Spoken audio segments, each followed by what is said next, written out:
to another Adventures in Eagle Territory. We are currently in our Masters of the Sky exhibit, and I'm Tiffany Ploehn, the Avian Care Manager here for the National Eagle Center, and with me today is Hollywood, our red-tailed hawk.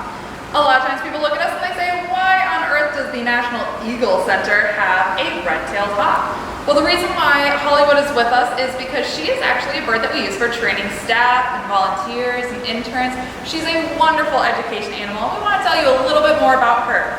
And one of the things that I want to start with is telling you a little bit about the reason why she's with us. We do not take in any injured wildlife whatsoever. We are not a rehab center. We are an education facility. And Hollywood, unfortunately, was hit by a car. So she was hit by a car in North Carolina. Hit by car is actually the most common reason why raptors in general end up in rehabilitation centers. She suffered a very severe wing break on her left side and she can no longer fly.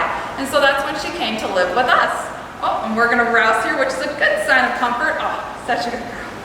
And so I'm actually gonna give her just a little piece of mouse for that. She is such a great education bird. I wanna make sure she knows that. So Hollywood, you might be wondering too, why on earth did she get the name Hollywood? Oh, we're gonna see some more natural behavior here.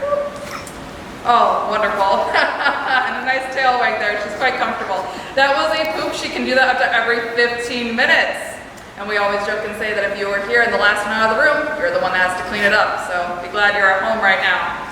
So anyways, Hollywood, the reason why she is named Hollywood is because of the sound she makes.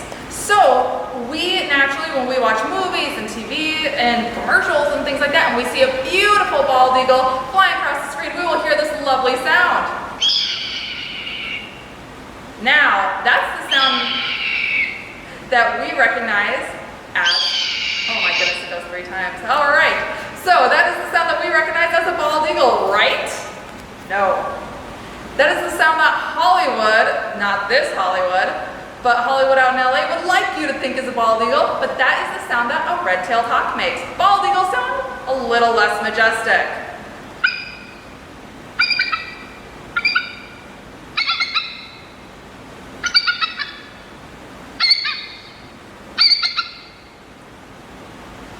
So bald eagles don't sound quite as majestic, and really where that came from was that in the 70s, a TV producer did not like the sound that a bald eagle made. They were for a walk through the desert and they found that beautiful caw sound and they recorded it.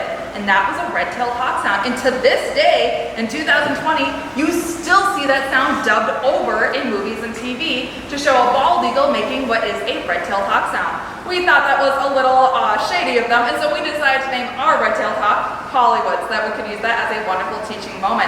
Some other things that I would like to tell you about red-tailed hawks in general is the fact that they are the most common raptor to find in Minnesota and throughout the entire United States. Whenever you see a lamppost and things like that with a big bird sitting on it, it is usually a red-tailed hawk.